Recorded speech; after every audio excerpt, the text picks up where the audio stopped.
Now, early on, we knew we were making an underwater game with the themes of loss, sorrow. The first concept art was dark, moody, deep underwater with little light, narrowed vision through the bars of an old diving helmet. But we found that we didn't want the game to feel scary.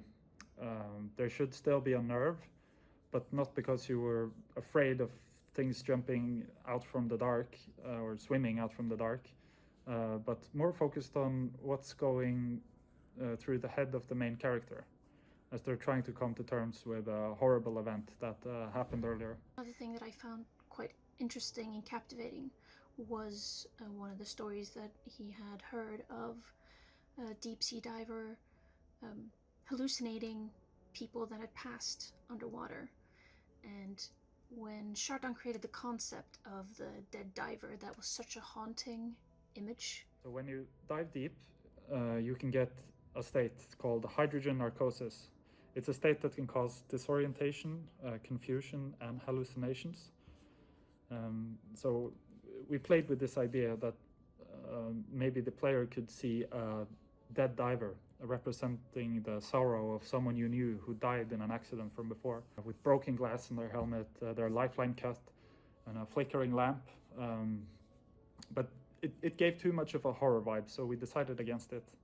But the concept was a nice representation of the main character's inner struggles, and we kept it as a mood board for the production. Initially, when we were working with the game and the concept around it, I think the first elements that we had was that you're going to be a diver in 1905. This was going to be about trauma.